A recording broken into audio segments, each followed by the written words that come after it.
The show is about to start. Thank you for your cooperation. Enjoy the show, and please come back and visit us again.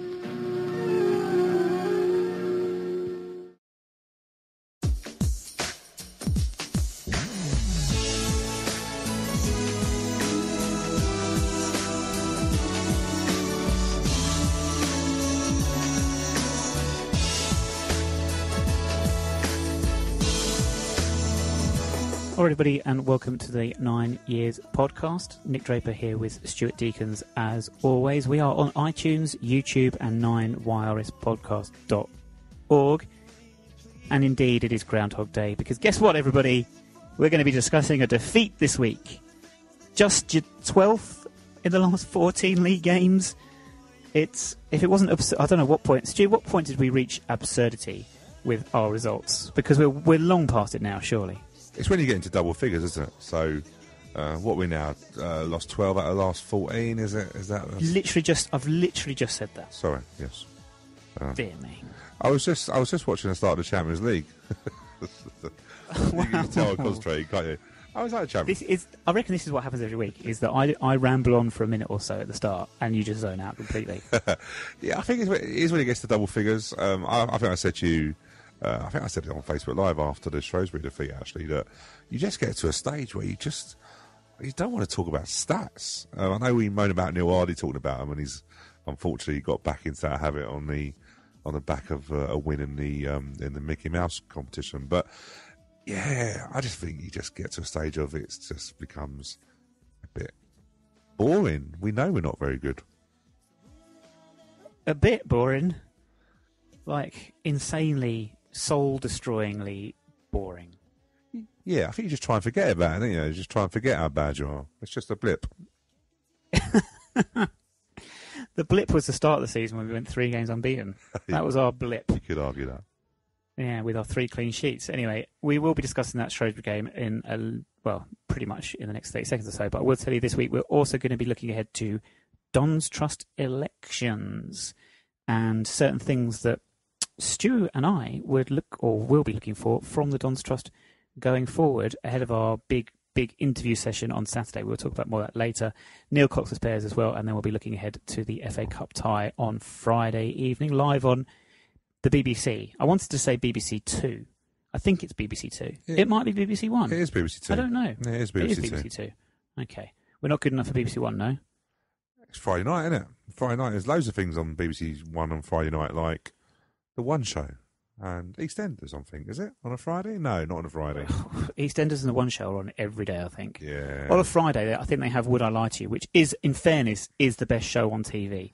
So I'm not going to whinge if any Wimbledon fan watching our game at 9:30 turns over and watches that instead, because I'm sure it'll be more entertaining. Yes.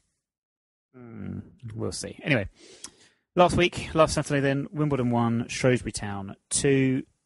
Stu, that's the second time this season that we have scored first but gone on to lose. We have yet, can you believe this, we have yet to take points from losing positions this season. This was an age-old problem for us, wasn't it? And I think we turned that around at Walsall, wasn't it, away last season, 2-0 down at half-time. We came back to win 3-2. But traditionally, we have really struggled when we go behind to get ourselves back into games. And I know it might seem daft to talk about this now, considering we've just had, that's not what's happened this week, but it's a mentality thing, I think. And that's what my big takeaway from the Shrewsbury game was mentality. And it just seems whatever's going on inside the players' heads is, well, there's a lot that needs fixing there, I think. Yeah, I was chatting to you. If you think about after the first goal, there was the high-fiving, wasn't there, and stuff, and Neil Hardy, which is great.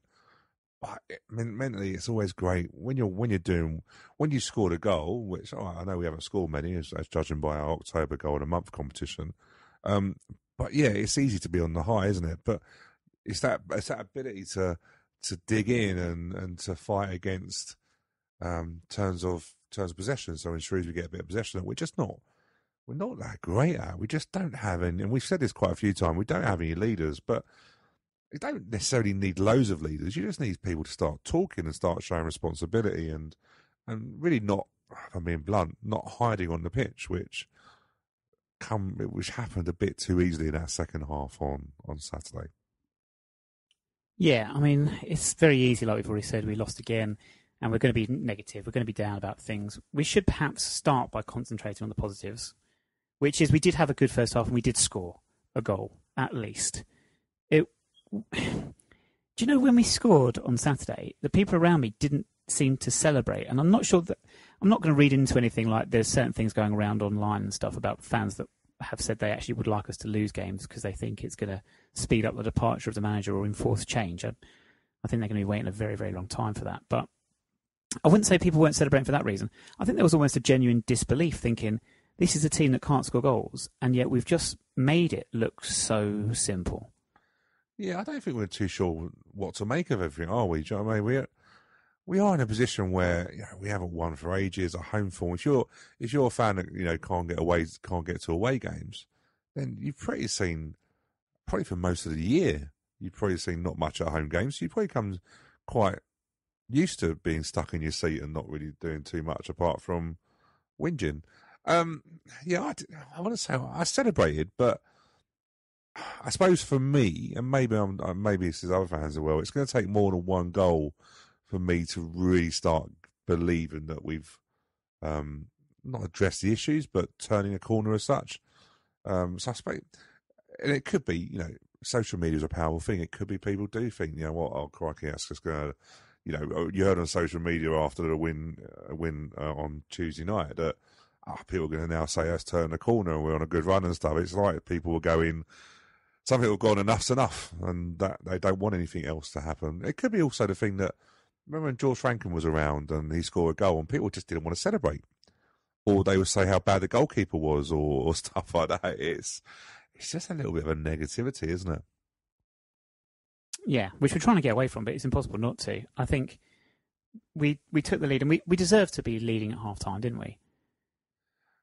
So whilst I agree with you that perhaps you're thinking it takes more than one goal, you're right. That is probably our downfall because we then didn't capitalise on it. But despite being the better side, did we do enough for that second goal? Well, really? we could have been a couple of goals up before we scored, and the goal was simple when you look at it. It was just a simple goal, ball backstick. Pinnock put some great crosses in all afternoon, and which was great that he was actually restored to the starting lineup because I think it did make a difference. But yeah, I looked at the chances, and I wanted to have a look back at them actually before we recorded, and I actually remember Sawers went close with a cross from Biggert. Then we had the 6-yard area where Thomas, who come in late for an injured Robert Donald, knocked over from 6 yards. And then we had also a ball that went across the box and everyone failed to get a touch. So the goal really was coming. But the second goal was key. And actually, when you look back at it, and I've looked back at the extended highlights, which I don't tend to do too much because it sort of depresses me even further sometimes when I watch it. But when you look back at it, we probably had 2 massive chances at 1-1 to get ourselves ahead again, and we missed them. We'll say missing them. Pinnock had a shot saved from a free kick, which is a great save. And Jervis had a shot into the side netting. They're probably key moments because I think if we had got a goal, if we had gone 2-1 ahead, I don't know whether Shrewsbury would have had the belief that they could come back from a second, from going behind it for the second time. But something that Neil Ardley said, or he alluded to, was the fact that it was a case of taking chances, and we didn't take ours and Shrewsbury did, which he says, I know he says that a lot, but he referenced the fact that it all came down to set pieces at the end of the day because we weren't beaten by them getting in behind, or it wasn't because of our shape. He actually said that it was nothing to do with the shape of the team. We didn't get anything wrong. That said, I actually think that's a little bit rose tinted spectacles. I think you watch the game and you think, second half, Shrewsbury got themselves into better attacking positions. And when they got themselves into those positions, I'm thinking the number of times that they got their fullbacks forward and ahead of their wide player, and they got in behind us down the sides and that sort of thing. It's things that we don't do. And until we start doing those things, really, we're not going to get results because we're not going to create enough good chances. No, do you know what? There's a mentality that we talk about the players. So you can talk about the mentality of players of how do they respond when things are not going well. But I think also mentality of Neil Ardley and the backroom staff also I could question for the first time, but I can give you an example of it. We were, when Shrewsbury equalised, or even to the extent of the first 15 minutes in the second half, you could tell Shrewsbury had turned it around. They got their key players into good positions. But there was a moment where substitutions had to be made where you go, are we going to go and try and win the game, or we're going to try and go, do you know what, we'll hold on to a 1-1, which you could argue holding on to a 1-1 at home is a little bit weak, but when you haven't picked up points for so long, actually just getting a point would have been better than what ended up happening was having nothing. And I think it was a mentality. If you look at Shrewsbury, they got their key players into good positions. So I was really impressed with Grant, who was playing for Shrewsbury. I forgot his first name now. They got him from Peterborough. Anthony Grant. Anthony Grant. And Doherty, the number 8, who I was so impressed with. The number 8 in their midfield, he dictated everything. So he picked up all the scraps. And basically, they got him further forward. In the first half, you didn't notice him. But in the second half, it was as if they pushed themselves about 10, 15 yards forward. And in the end, Doherty kept getting the ball in areas where he could really hurt us. And Anthony Grant was, again, instrumental in that. He got the free kick where Doherty knocked in for the winner in the end.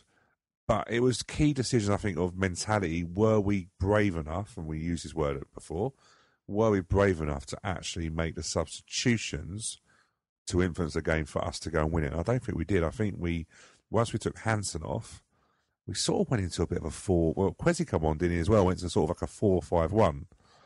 And in the end, we were the team that really didn't feel we went for the win. Shrewsbury knew we were there for the taking. They went for it. We didn't. I think that's a mentality also, substitutions from Neil Ardley. 2 things you said there then that I want to follow up on. Number 1, let's talk about the Hanson substitution. He picked up what we think was a calf injury. He came off. As soon as that happened, I thought it was game over, because a lot of our good play was simply because he had the presence up front. We could knock the balls, log into him. He was going to win them in the air, and we were going to build from there. Once he'd gone, that was all over. We've said it last season. We thought this was going to be a problem for Joe Pigott, and it's proven it's just not playing to Joe Pigott's strengths. And without Hanson, I think we're in big trouble. I agree. And let's not kid ourselves.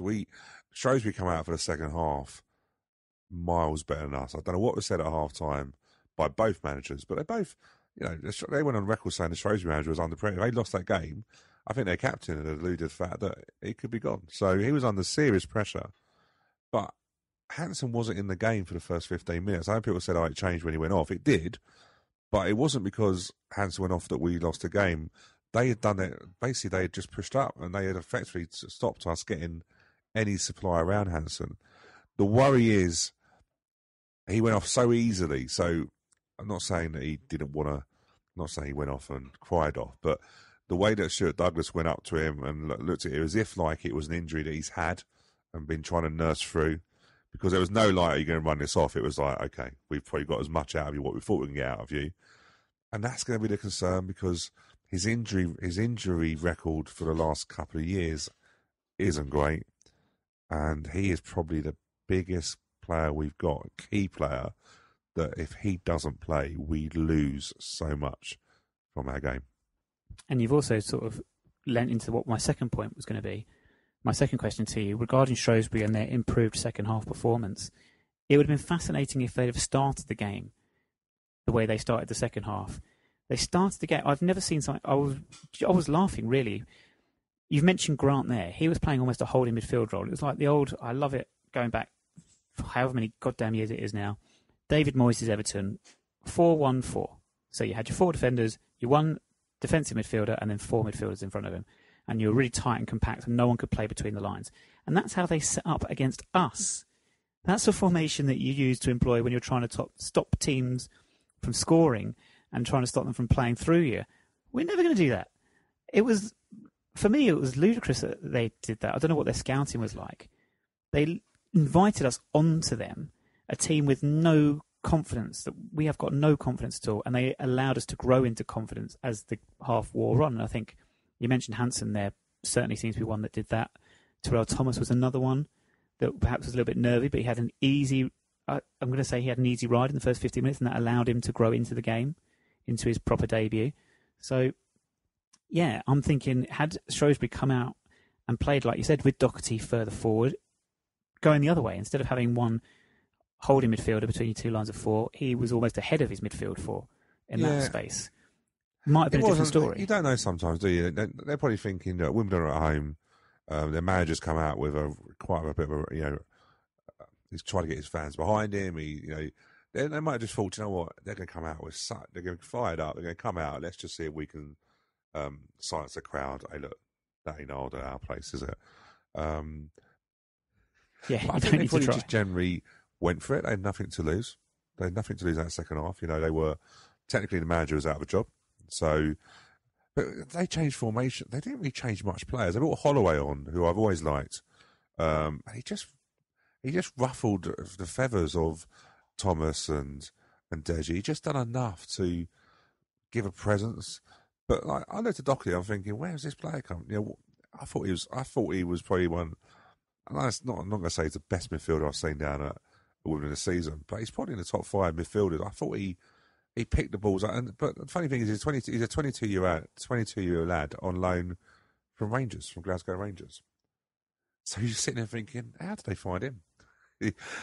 Which goes on to our recruitment, which we've said before, isn't it? Our loan signing is Jervis, who, as I said, Luton have mugged us off, and they blatantly.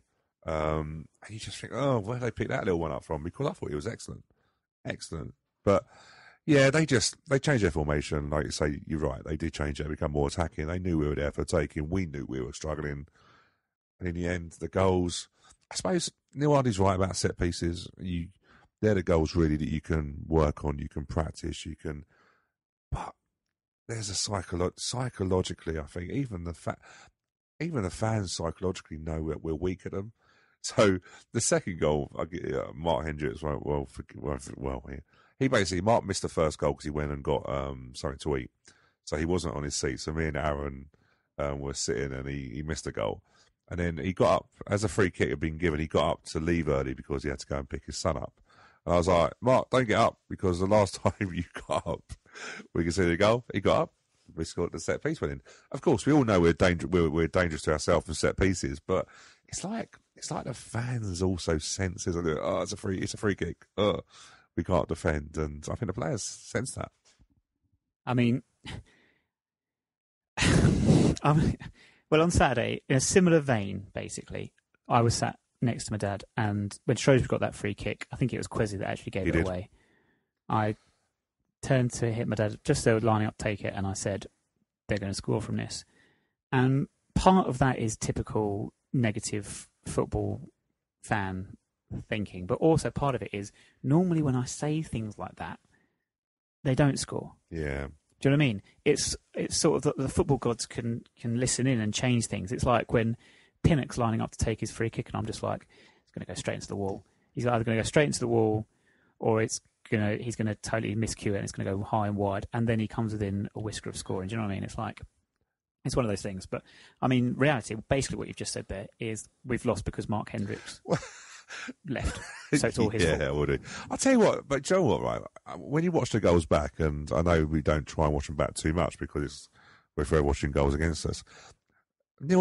For all Neil Hardy's bad tactical, and we didn't make the bravest of substitutions, he's spot on about the set piece. If you look at the first goal, Soares gets caught under a ball, which is then headed back to the backs, and the ball is knocked in along the ball is knocked in, it's tapped in the 6-yard area, which I just find criminal. But again, Soares has got caught underneath a ball. McDonald doesn't come off his line because we just know it's not his strength is not on set pieces. But the second goal, Deji gets pinned and doesn't jump. So he actually gets pinned by the defender, and the goal is just a car crash. It's just individual errors where we're just not. It's like when you don't jump for a ball, you're basically, in a way, you're trying. You're not. You should be going to attack it. For a header, you should be going to attack it. You should be the one going to meet it. If you're getting pinned and stuff like that, you're getting outworked. You're getting out-battled. And that's so frustrating. When you look at the goals back, they are such weak set pieces. And again, if I was Neil Hardy, I'd be really, really upset because they're individual errors. I mean, he did call them out, didn't he? He didn't call the players out. We can all see the players that got done. It's just that. It's that fight just to go, do you know what? I'm going to wipe everything out here. I'm going to be the first at that ball. I'm not going to get dominated. Bayo used to pin people for fun. We used to laugh, but I don't much enjoy it when it's against us because it just shows a little bit of that fighting spirit is just not there at the moment. Yeah, it shows me that we don't want it enough. Yeah, that's what I was looking for. I sat and watched Huddersfield and Fulham on Monday night, and straight away I saw a Huddersfield team that wanted it more than Fulham. It was as simple as that. And the problem we've got is that this seems to be happening every single week. Whenever there's a battle, we're not up for it. And we saw it against Luton. We saw it with the weak challenges that led to a goal. I actually saw it in the first half on Saturday, despite the fact we were the better side. I'm going to single out someone here, Purrington, right in front of me, so of course I could see it. But the ball drops and it bounces between him and a Shrewsbury player. Shrewsbury player miscontrols it. All Purrington needs to do is just run in and take the ball away. Do you know what I mean? He can do that. He can go in, want to win the ball, basically. But he stepped back and he stepped off. It's almost like he felt it wasn't his place. It would have been rude to have intercepted at that point. And it's either just because the players aren't that way minded, and similarly with the Pinnock free kick, it rebounds off the post and players are on their heels watching it bounce across the line. No one's got that mentality to go in and put the ball in the back of the net. It's like they're passive players, they're not aggressive players. But you're right. Now, you're right. But is that a personality trait, or is that because of the way they're coached in terms of... Neil Ardley talked about shape after the game, didn't he? Yeah. Make sure you keep your shape. Don't leave yourself exposed in certain areas. And they're double thinking. But it's just even the talking, isn't it? So, like, Purrington he could walk past me. He could walk past me in a tunnel. I wouldn't recognise him. And he just doesn't stand out. I'm probably being harsh here, but I just think he's an average fullback. I don't think he's anything spectacular. If I compare him against Callum Kennedy, I'm being truthful. I take Callum every time. Every time, because Callum would not allow it. You can be good at football. I'd put George Frankham at left back. You can be, and I'm not sorry, but I'm not being harsh. I don't mean to be sort of really hammering the point on Purrington here, but I think we're on the same line here in terms of this. It's a personality thing, isn't it? And you're quite right. Callum wouldn't shirk away from anything, would he? I just want to see someone vocal. Like the fans are vocal. The fans are like going, "Come on, boys! Let's get behind you." I thought the fans were great on Saturday. They really did. You know what? I think people put aside the facts of, you got people not wanting Hardy to stay, and people got fed up with the players. But I think they really got behind the team. But when the real sort of nitty gritty in that second half, when the game was basically, do we get the points or do we not get the points? We failed in it. But I look at the fullback Purrington, I look at Toby Sibic, I look at Watson, I look at Thomas, I look at Ron McDonald, I look at Deji. They don't talk. And to labour my point, I was at the Mickey Mouse competition on Tuesday night, and it might as well have been behind closed doors. But when it's behind closed doors, you can hear all the players on the pitch talking, can't you? We didn't make a sound. There was no one there, so you could hear everything that was being said. There was nothing being said. The most I heard was Kwesi, and he kept moaning to referee about free kicks. He kept moaning all night. But Tyler Garrett plays, doesn't say a word. Doesn't say an absolute word. Thomas, and this is the problem. I just think communication is such a big thing in football, but how do we know the basics? How do we know if we've got a man marking? How do we know we've got a man on? How do you know if we've got space? I just heard no communication.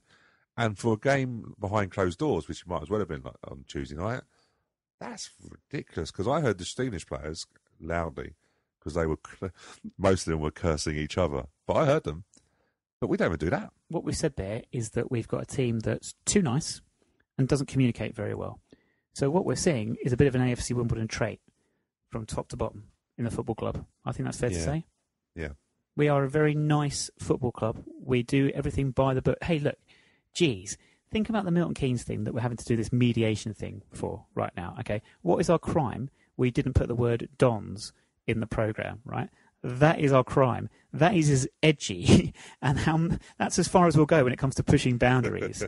Like Man City's coach going to Liverpool last season was being bricked and throw fireworks and flares at it, okay, which was deliberately let go, wasn't it? Let's be honest, by the Liverpool officials, and they knew what they were doing there. There's no chance of that happening with us, because it would be too nice, and we'd get in trouble, and we wouldn't want to lose any goodwill or all this piece because we're wonderful AFC Wimbledon. Well, do you know what? It's got us to this point people now, we said it might come to this, people are no longer quite just happy being AFC Wimbledon, being nice, getting up into the league. People want progress. You can't progress if we're going to be this nice, weak-willed club and team. Yeah, and nice teams. And do you know what? Nice teams get relegated. I think we're second. I've not checked the fair play table, but the last time I checked, we were second in terms of being the nicest team. That's bad, you know. But I it's just say that again. I know. I'm not going to say it that way, but it is. It's just like I'm not saying I want players to get sent off. I'm not saying, but at least get a yellow card for doing something. At least get a yellow card for breaking up play. At least get a yellow card for standing in front of the ball. Get a yellow card for saying the referee's not a very nice person. Do something that's going to be. I just think we are so nice. I think that's when.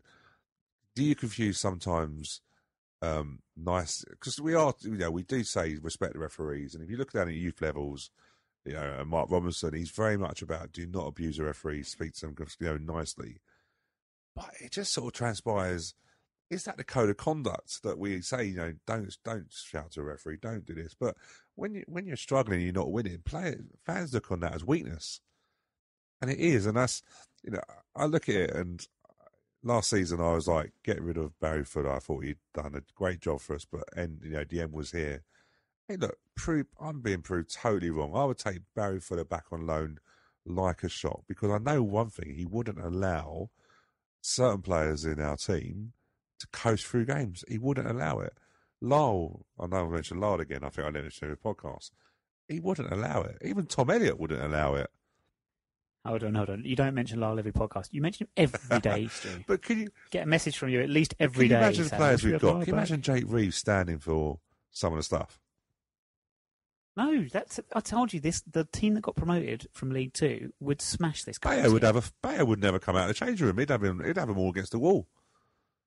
well, you might need to clarify that one. But I think that's the biggest problem. It's the biggest problem that we have. It's not the fact that we think the players are not technically good enough. I think we do think, actually, technically they've got some abilities, no doubt about that. But that's only so much. That will to fight and to get the ball and to really impose yourself on that game, that's where the problem is. And if we're going to do, we all set there's going to be major changes in the transfer window. I don't even think it's about getting the best players. I just think it's about getting people. It's getting characters in. When they're going out and scouting people, and I'm hoping they're doing that, I don't really care if they can kick a football. I want someone who's got a bit of character, won't allow themselves to be bullied, because that's what's going to... We're not going to get ourselves out of relegation trouble by playing possession football. We're going to get ourselves out by winning the fight every game. And, yeah, the window is massive for how we use it. To just almost underline your point there, I was thinking about a best/favourite AFC Wimbledon 11 and whether any of the current squad would get in there, and I decided they wouldn't. I looked at centre midfield and I said Jake Reeves. Okay, there's no height in this midfield, but Jake Reeves and Sammy Moore, for exactly the reason you said. Okay, Jake Reeves was technically better than Sammy Moore was, but energy, chasing balls, getting in people's faces, exactly what you've just said. And Sammy Moore was not the greatest footballer, but he wasn't going to take any nonsense, was he, from his teammates? No, and do you know what? I know you may laugh at this, and I probably won't actually, but I would be going. What a great bet. But do you know what? I'd be going to Bradford in the window and going, what about Jake Reeves? Bring him back on loan. No, we all would. But I'd be going down the road from where I live to Crawley and going to Danny Baldwin and going, do you know what? You might be 58, but come on loan and do it, because I would take Danny Baldwin at the moment, just because somebody would actually get a tackle in. It'd be later than what he normally was, do you know what I mean? Because he's older now, isn't he? But I'll be going back to somebody old. Danny Baldwin would be definitely one. Come in and sit in that midfield and, do you know what, put some challenges in. At least he would talk. Just to clarify, Danny Baldwin is older now, is he? He was never. Was he now? Is he 41? Is he or something? 40? So he's older now than when he left us. I think he was older when he was here. I just think they camouflage his age a little bit. Right. Okay. But yeah, sort of stepping on my point there, Stu. Never mind. I know, but yeah, that's what I'll be doing. I'll happily pop down to Crawley and wait for him outside the change. That sounds so dodgy, didn't it? But I'd happily go and say, start the work and go, Danny, please come back. We need you. But yeah. Yeah, I'll just send a message to Danny Ballman, I think. Please, forward SOS. him. This man that's going to come start stalking him, waiting for him outside the tunnel. I know where they train. I know where you train. Oh, geez, this is taking a very dark turn. To wrap up, to echo a point, and it's something we spoke with Aaron Paul about, actually, who joined us on Facebook Live after the game on Saturday, was Wycombe. Oh, right down his favourite club. He won't admit to that. Yeah, he won't admit it, but he does love Wycombe. He loves Wycombe more than you love Lyle Taylor. I'm not sure that's true, actually. I don't think anyone loves Lyle Taylor as much as... No, anyone loves anything as much as you love Lyle Taylor. Alexa Bliss with me, maybe, perhaps. But Wycombe beat Peterborough 1-0, and we were saying that's just not a result. Peterborough come down to Kings Meadow now. We're not beating them 1-0. We're not beating them. We're not getting a point off them. And that shows the difference at the moment with us and many teams down the bottom. Gillingham have turned over Fleetwood. I know we beat Fleetwood on the opening day, but Gillingham in a real bad situation for a long time so far this season, scoring, 4 goals against Bradford? Yeah. And then 3 against Fleetwood. I mean, it's just not we're just not getting results like that. Hey, look, I watched the Bristol Rovers game, and for the first 20 minutes, they were worse than we've ever been all season. Probably for a couple of seasons, Bristol Rovers were. On the back of the confidence boost that we gave them, they've gone to smash Blackpool away 3-0. It's just football is a confidence game, but we've given teams kick-starts, haven't we? It's just like how does that? Bristol couldn't score for fun, and they've gone 1-3-0 now. All the teams around us, that are around us are scoring goals. They might be losing still, but they're all scoring goals. Oxford 3-0 lead, they lost to Scunthorpe. They're still scoring goals. We can't lose a 3-0 lead. Well, I wasn't going to mention because I don't want to, because I don't like it. But Tuesday night as well, I think because there were 4 goals scored in whatever, it doesn't count as far as I'm concerned. I went into work this morning, and one of the guys was just like, 4-0. He said, what a great result that is. And I was sort of just staring blankly at him thinking, what are you on about? Like, doesn't even count. But it's an interesting one because I have seen the goals back, and Kwesi's goal that he takes, immaculately finished. Just talk about this purely from a football perspective for like 1 minute. Great finish. But basically what you've said earlier is there were, less than 300 in the ground. And most of them were scouts or family. Of course, yeah. There was basically no one bothered to go, except George, who was there at like 2 in the afternoon, waiting for them to open up Turnstile. But that seemed to me like a training ground exercise, which I think you've alluded to already, and that eliminates all sorts of pressures and mental issues. That sounds not, you know what I mean when I say that. Mentality is less of an issue, isn't it? It's almost like they're just more relaxed and they're not thinking about these things. And that's why I'm just saying to all the people that are very, very happy and I'm just thinking, don't read anything into it at all. That situation will not be replicated on Friday, and then next Saturday we're at Doncaster. It's just not going to happen. Yeah, do you know what? The game on Tuesday night, really bang average teamish team. If that's League 2, then we'll do all right if we go in there. But yeah, if you look at Kwesi's goal, Kwesi makes a run behind. That ball never gets to him in a League 1 game because you don't have a defender that poor. I think it was the old Luton defender. Was it Wilkinson used to play for Luton? Yeah, I've seen Meltzer quicker than him. He was poor. But yeah, nothing worse, by the way, than off milk. Nothing. But yeah, that and Kwesi, great finish. But he doesn't get that in League 1. Doesn't get it in League 1. Wordsworth had a decent 16 minutes. I think he played in decent formation. Goal was decent. I've forgotten the other goals. I'm being truthful. The Tyler Garrett was just a comical header. And the Alfie Egan goal, do you know what? Alfie did well. If any positives to come out of anything from Tuesday night was Alfie Egan is, whether he gets another contract, I don't know. But he's definitely doing better things than he looks more. He looks more of a midfielder player. And Tyler Burry, who is he 17? Is he 18? Got bags of pace. Nowhere near ready for first team football. Nowhere near ready, but has got all the attributes in terms of pace, height, and stuff like that to have a chance. But if you're thinking that he's going to come into League 1 football, then he's not ready. But he's 17. He's not. He shouldn't be ready yet. No, you don't want to bury him too early.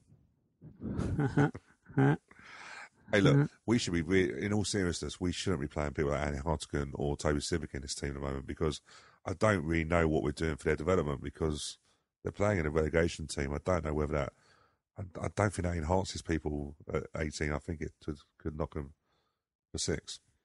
It's a difficult one because what I would say, watching the pair of them, is I think it's probably easier to play Sibbick at this moment in time because he'll be more involved, especially the way we're playing at the moment. We're going back to front a lot. But I will look at them and I think, boys, you need to develop physically and very, very quickly. And that's why Ryan Sweeney went off to Stoke. I mean, he's sent out on loan here, there and everywhere. But Stoke took him up early because he had the physicality early, and you could stick him into men's football at a young age because he was gonna battle with players. And Toby is trying. Anthony Hartigan, that's just not his thing, is it? Let's be fair. Probably needs to be though. Something he adds. Do you know what, Ryan Sweeney? What a name that is in terms of thinking about if he come into our team now. More of a leader than anyone is at the moment. Chandler boy, Chandler boy. Yeah, him and Will at the back. They look. Chandler boys, you see. Sorry. For those that don't know, they were both pupils at the school I used to teach at. So, yeah. Oh, well. Anyway. Right. Let's move on to, I want to say bigger and better things. That's not the right phrase at all, is it? Do you know, I'm finding myself stuttering a lot. I don't know if I'm stuttering, but I'm pausing. I'm struggling to get my words out. I'm feeling like, for you wrestling fans out there, I am doing a Dave Meltzer this evening. You're probably listening to me saying, spit it out. Just get to the point. I'm very sorry. I will try better. I'll especially... I've no idea you're talking about. Who, Dave Meltzer? He's not worth worrying about now, actually, to be honest with you. But anyway. Cool. Don's Trust election. So, yes, hopefully I won't be like this on Saturday when myself and Kevin Boris will be interviewing the 9 of the 11, Don's Trust Board election candidates. So we've got live interviews that will be broadcast live, I'm going to keep saying that word, on YouTube from 11 o'clock in the morning on Saturday, 10th of November. We're going to be interviewing 9 of the candidates. 2, unfortunately, are unavailable. We will be, and I'm in the process of arranging that now, speaking to them over the phone for your consumption at some point in the very near future as well. So they'll get a chance to speak as well, and you get to listen to them. But the live ones will be broadcast. It's live video. It's not just audio. It's audio and video, Stu. It's amazing. 2018, it's amazing what you can do. Well, yeah, and Joe, what? Because actually we haven't done this before in this amount of people, but just for fun, just for kicks, we thought, Joe, what? Let's just do it live. Let's not record it. Let's not any errors we make, let's not cover them up. We're going to do it live, aren't we? So it's always more fun live, isn't it? You can make more. You can be more. You can't just go saying we shoot. We're going to do it all live. Be fun. Yes, it's going to be great. You're right. There's no hiding place where it's live. You see it as it is. Can't go anywhere. You've just got to get on with it. So that's the beauty of live television. And as I said, they'll be divided. Our interviews with the 9 will be divided into 2 sections, from 11 o'clock until about 1 o'clock, and then we'll have an hour's break, and then from 2 o'clock to about 4-ish overall. Our schedule of the schedule as it looks at the moment, you never know what might happen on the day, Stu.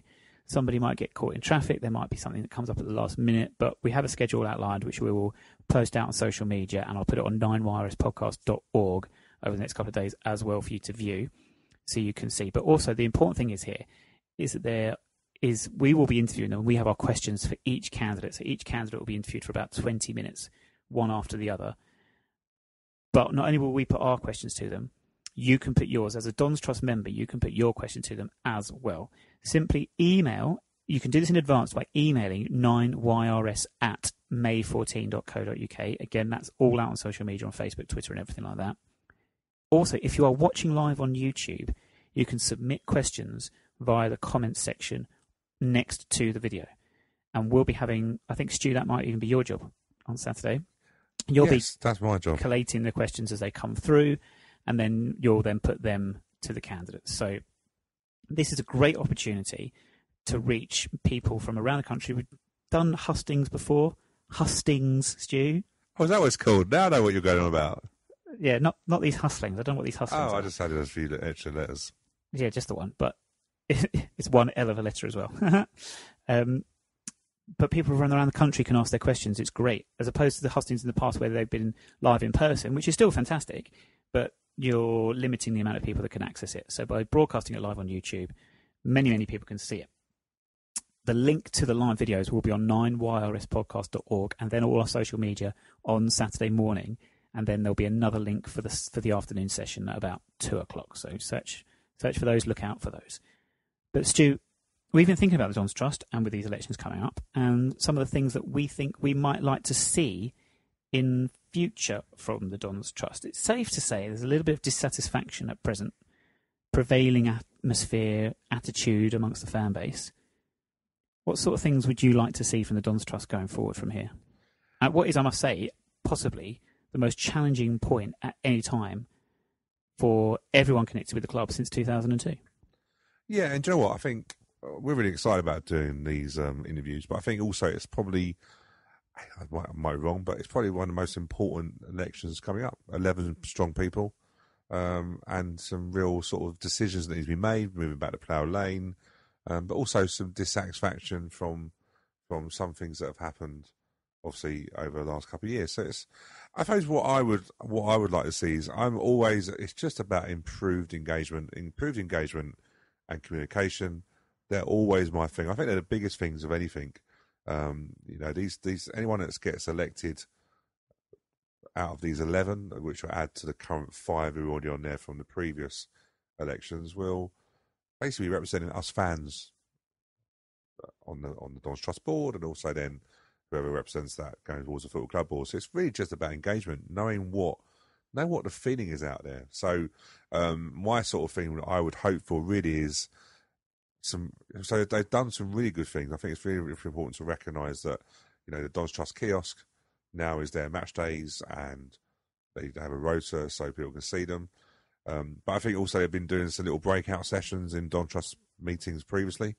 So they've been getting around into bigger groups. I love that idea. I think it's a really good idea, and I think they should be applauded for that. I personally would like them to maybe do it not on Dons Trust meeting days, but to maybe have some workshops away from the standard Dons Trust meeting and placed in Wimbledon. There's loads of places that you can hire out for next to nothing, and you can probably get. It doesn't need loads. You might only get 15 people turn up, but really just get a chance to engage. And I think the Dons Trust board will get valuable information from that.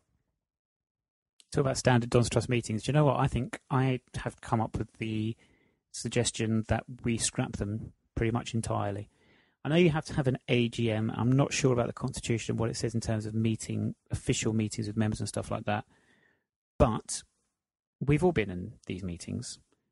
I was speaking to a Dons Trust board member actually the weekend. I won't say who, but they were in agreement with me. I liken it to being a teacher. When you're training to be a teacher, what you're told very, very early on is whatever you do not talk for too long. You've got a very small window where you can be talking at a group of people before they will switch off. No matter how entertaining or whatever you are, they're just going to zone out. And that's the big failing for me for Dons Trust meetings, where you're in that room for an extended period of time and you feel like you're just being talked at for a very long time. And I don't think there's any need for it. We can communicate what needs to be communicated by email, by post, online, however it is. There's many ways to get the information out there. I think they should really be kept to an absolute minimum because exactly as you said, I'd agree with you, what you want is more of the Dons Trust board members engaging, having dialogue with the members. And your 2-hour meetings, there was an attempt, wasn't there, last week? Was it only last week now? That's in right, Wimbledon? Bertie's Wine Bar, yeah. Yeah, to try something like that.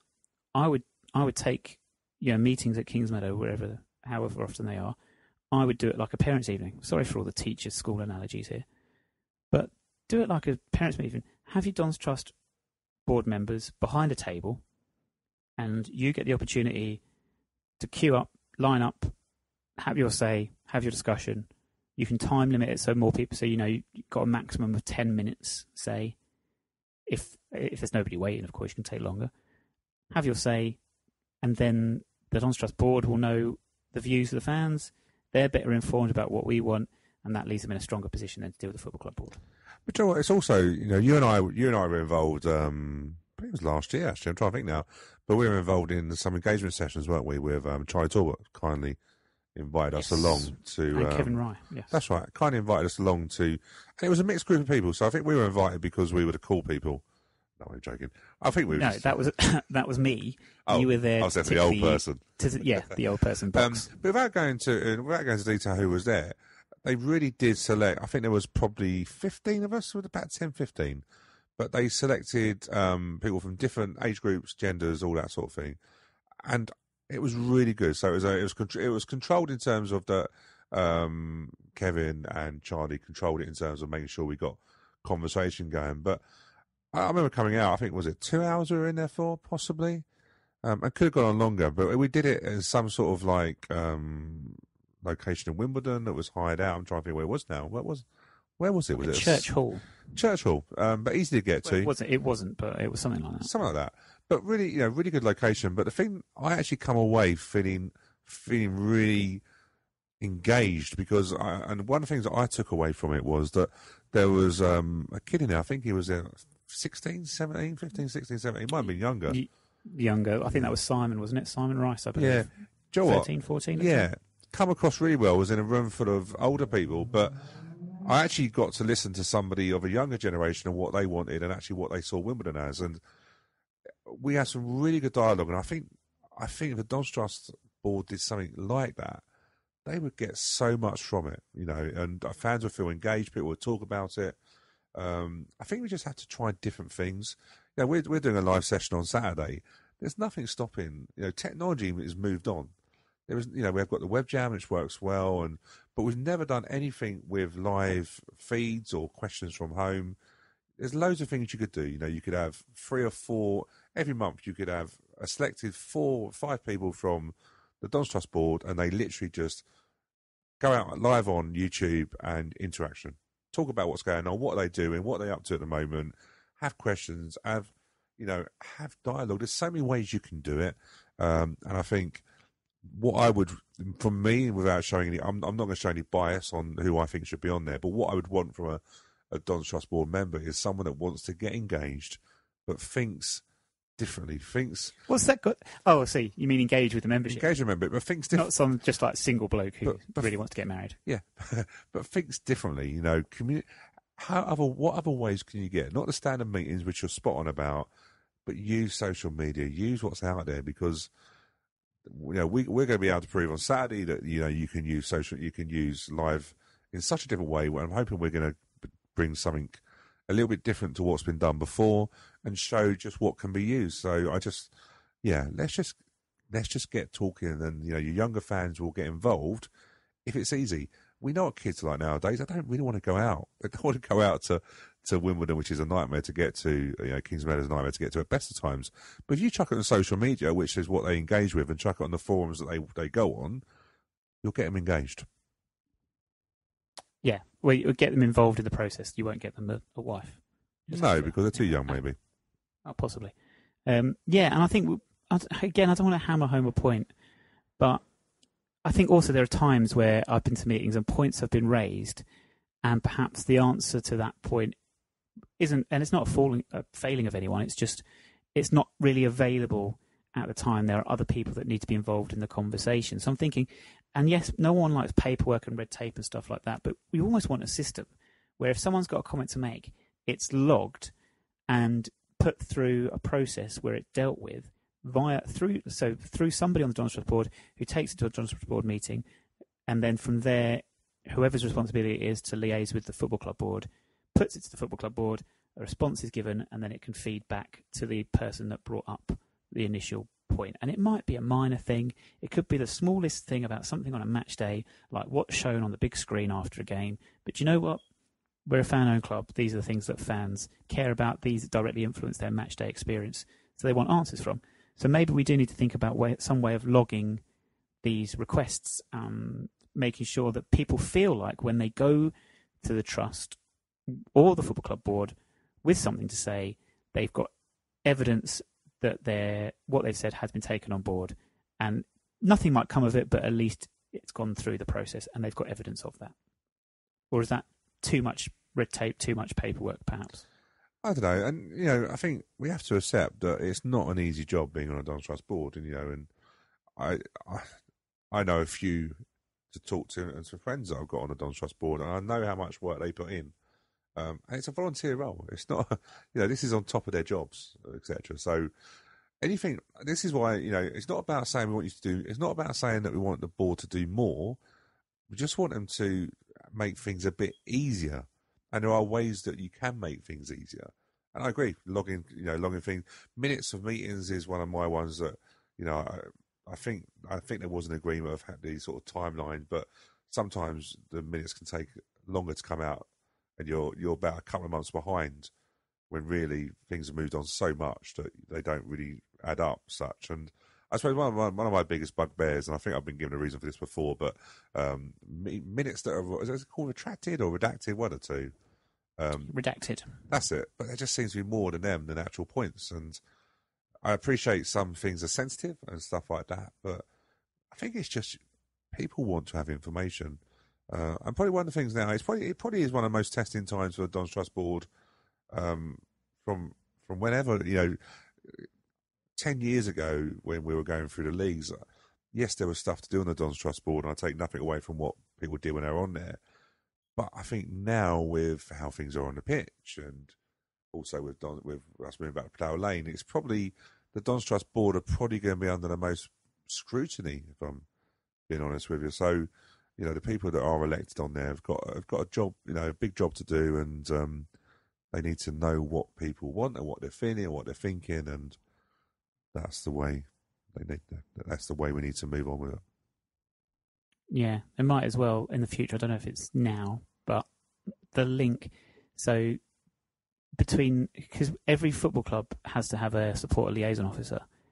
I think that is as legal can be in football in terms. I mean, you're not going to go to prison if you don't have one, but you know what I mean.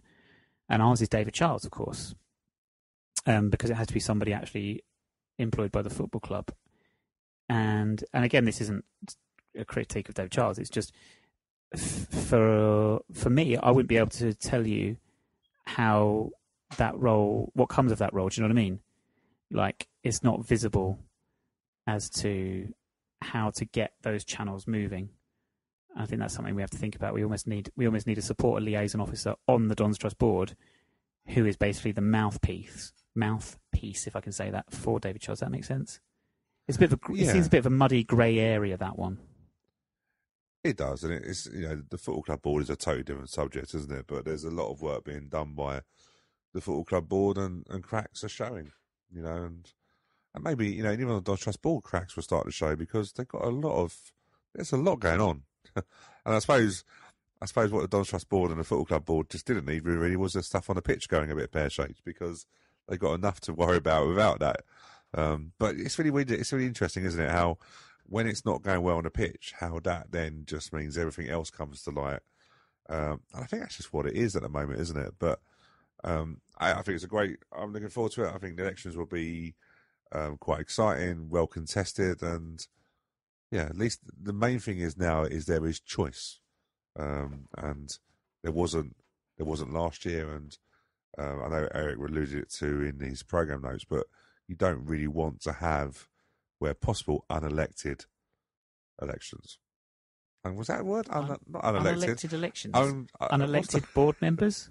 That's it. That's the word. Uncontested elections. See, this is the problem, right? This is when I start talking about a Don's Trust Board, I try and make sure that I sound all professional and intelligent. That just doesn't work, does it?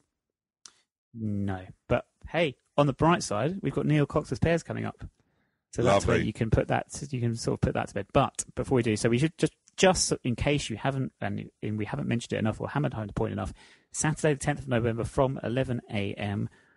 Schedules and information will all be available online on our Facebook page, on our Twitter page at 9wirelesspodcast.org. On Saturday morning on Saturday morning, 9wirelesspodcast.org is where you need to go just before 11 o'clock for the link to the video. 9yrs@may14.co.uk is the email address for your questions. If you want to send them through in advance, you could send it to, your question can be put to all of the candidates or just select candidates that you want to identify, whether it be one or half a dozen or whatever. That's the email address to send them to, along with your Don's Trust member number. Neil Cox's Pears then, Stu. Cool. As always, we're running very, very late. That's sounding great. So we'll rush through these very, very quickly. Because we are playing Haringey in the FA Cup on Friday. I thought I'd go for, and they were in the Ryman League, or what is now, whatever it's called, the Bostic League, whatever it is, Isthmian League. I've gone for players that played for us in the Isthmian League. Okay? Lovely. That would So there's some left field ones here. There really are. So the first one is a winger who won the FA Cup Player of the Round award after scoring against Evesham in 2006. Oh, wow. Oh. Ryman League winger, would it be... I don't know, Ryan Gray was CCL days, wasn't he? Ryan Gray? Okay. The second half then might help you out.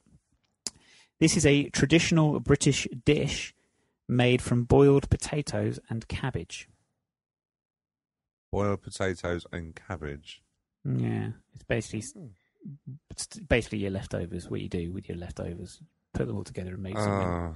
Fry up. No, not fry up. I don't know what you called it. I called it many things, but I don't know what I call it now. By the way, no one's being shot outside it's just fireworks being done. I couldn't hear it. But... Get some thinking time. I don't know. Oh, Bubble and Squeak. Is that okay? It? Right. So then, who's the player? Yeah, I just made it even worse for me. I don't know. See, I thought you'd get it straight away after you got Byron. Squeak, Byron Bubble Squeak. There we go. Well, Byron Bubble Squeak. Bubble Squeak. Squeak. Oh, Byron Bub.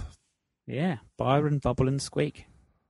Wow. I'm glad you've done that, actually, because when you said I was going to play Harrogate, I thought you were going to chuck Harrogate players into me, and I was thinking, if you try to go on their website, you can't even get on their website, so because it's not because it's rubbish. Not because it's rubbish, it's just got such a high usage of so. No one would get it if it was Harrogate players. Yeah. Cool. Would be a bit I got the first one with a lot of prompting. Thank you very much. That's all right. Second one is a left back, once of Chelmsford City, bald. Oh, Mickey Haswell. Mickey Haswell, very good. And then the second half is a Hertfordshire town founded in 1920. It is a new town. Mickey Haswell in Garden City. Oh, very good. Isn't it great when it works just like that? Well, amazing. It's only taken out. How long has the season been? Well, we're November, but, better late than never. Mickey third Haswell. One, sorry, yes. Yes, sorry. Third one, Happy Striker, signed from Haybridge Swifts and formerly of Wealdstone. Oh, I forgot his first name. Richard Jolly. Mm-hmm. And then the name of the pirate flag. The flag of pirates. I don't know. What do you call a pirate's flag? Richard Jolly. Oh, it was going so well. Does it have a name? Yes, a very famous one. Oh, that worries me. Yeah, it worries me. I don't know. Richard Jolly, the Jolly. No, I don't know. No, you do know Richard Jolly Roger. Oh, yeah, I know you do. Yeah, I know what you mean. Well, yeah, it was going well. I'm still Mickey Haswell. Oh, it's so. Certain players cheer you up in it. Always smiling. Always smiling. I have to say, by the way, Jason Goodliff was Stevenage. I think he's a Stevenage assistant manager. What a nice guy. Hasn't changed one little bit. Hasn't lost any more hair. Doesn't look older. But yeah, it was great to see him on Tuesday night. Hopefully he's not their defensive coach, because that would be a bit of a worry, wouldn't it? Well, you can only work what you got, can't you? Tell me about it. I know the feeling very, very well. Right, final question. Wrestling one for the people that love the graps. You won't know this bit. The real-life wife of CM Punk, the former on-screen girlfriend of Daniel Bryan and Dolph Ziggler. And, I mean, the second half, geez, do you know what? If anyone out there gets this, and it helps if you get the first half, but I'm stumped. I'd be stumped by this. Ball playing centre half, signed by Dave Anderson. He was once of Spurs. I mean, this is really niche, I think. That does ring a bell. Ball playing centre half.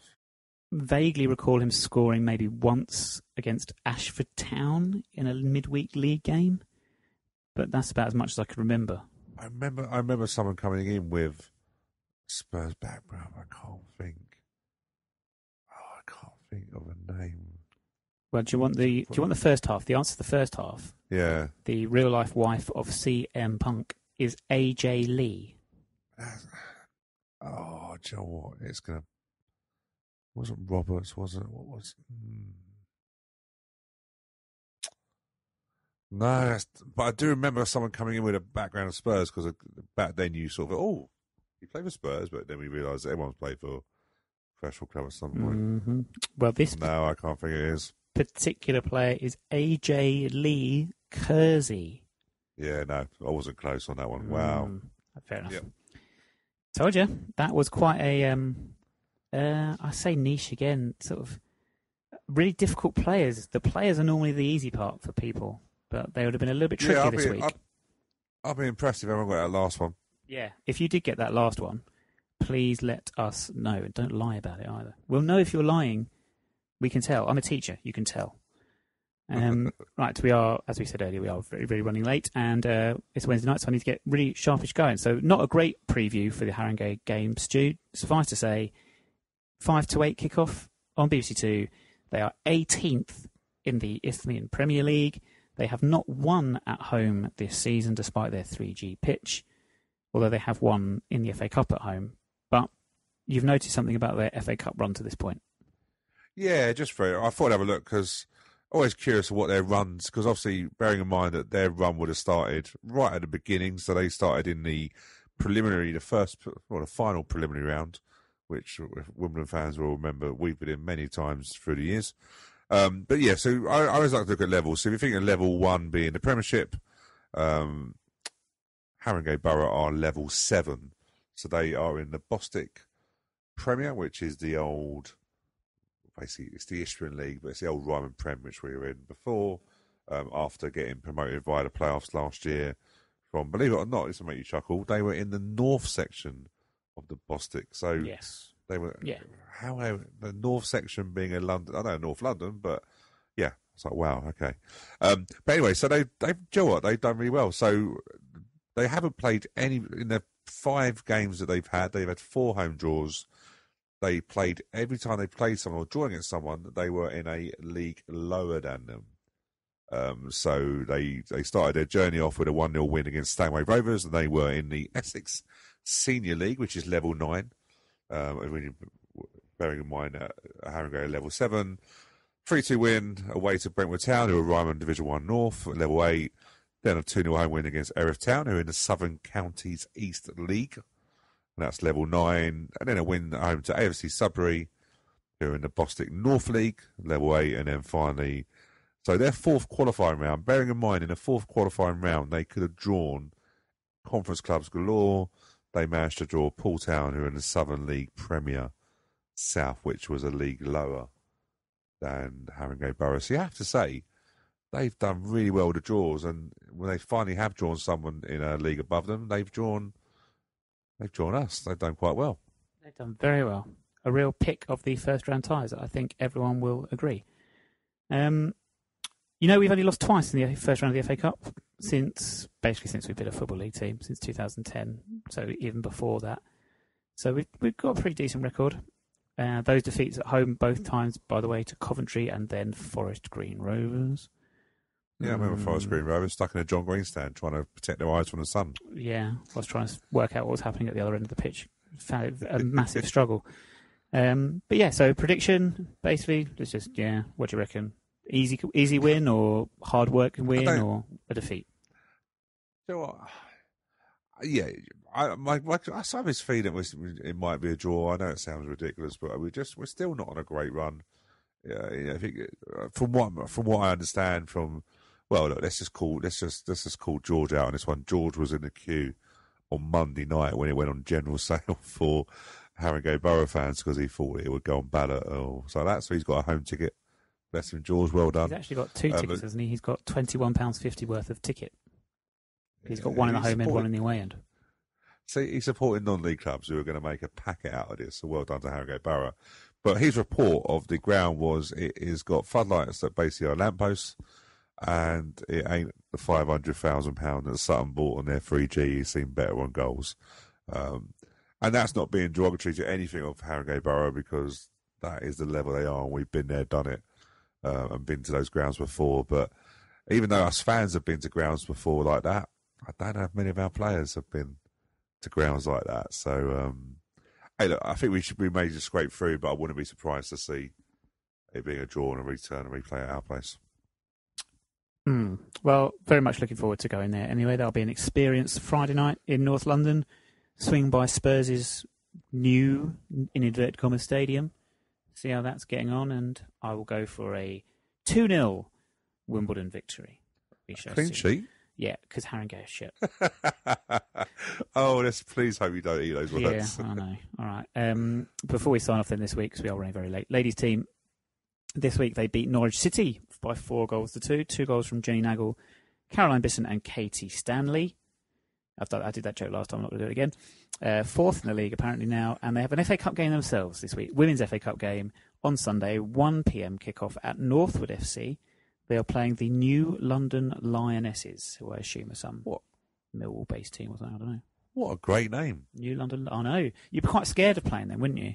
But like playing Wolves. Yeah. Do you know what? I watch sometimes like the US soccer, obviously, because but I love their names. I know it's American, Brad, it's all... Landon, those, you know that? No, I mean the team names. Right, I see. I just find it great. Corey. Do you know what I mean? The club names. Right, sorry. You mean like DC United? Yeah, and it's very American in it, do you know what I mean? But yeah, that sounds like a proper American name. New London Lionesses. Well, it could well be. Yeah. Good luck to the ladies in the FA Cup. Come on, ladies. And that is... Oh, no, it's not just it. Music quiz. So if you recognise the song we start the podcast with this week, let us know. Tweet us at 9YRS Podcast. Last week, we had a little bit of a challenge from Stuart Rolfe, who tweeted us to say, "It's Writing to Reach You by Travis," which it was. Awesome song. It's been a long time since I heard it, actually. I did listen back to it. Let's see if you can get my Twitter handle right this week. Stuart, obviously, no matter... I'm not even... Well, okay, I shouldn't have to do this, but quite clearly, it is Old O'Grolf. That is what it says. You might think it's Old Dog Rolf. No. Old O'Grolf. It's some sort of Harry Potter type Twitter handle, in my opinion. Quality. And then Mark at CIFF. Mark Hendricks was also tweeting us this week. Writing to Reach You by Travis. Good title for the show, by the way. What was the title? Oh, I used "What's a Wonder Wall Anyway" because that was a lyric from the Travis song, which I did do the previous week as well. And who knows, it might be the case this week, or I might change my mind at the last minute. We'll have to wait and see. Isn't it exciting? Probably not. And on that note, let's call it a day. So updates from Haringey will be on our social media. There will be updates from Haringey, but of course it's live on telly, so don't expect the usual from us on that score. And then obviously, as I keep saying, 9yrspodcast.org on Saturday morning for the Don Strutt's election candidate interviews. AFC Women Business Club this week, they are doing still life drawing with former Manchester United centre-half David May. And that is it. We'll be back next Thursday. Thank you very much for joining us, Stu. No problem at all. Love Sport Radio, as always, this Sunday at 8 p.m. Tune into that, lovesportradio.com. Alexa Bliss, bag first, milk last. We will speak to you again next week.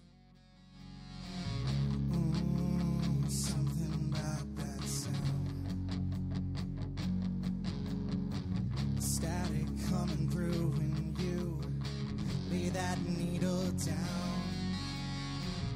Black vinyl got me in a haze.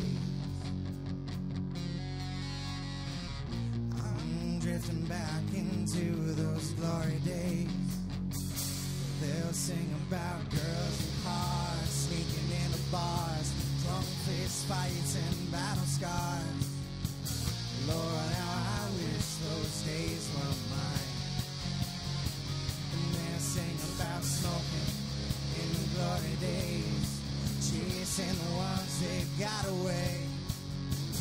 Lord, I could spend this whole damn night dreaming about the sweeter times.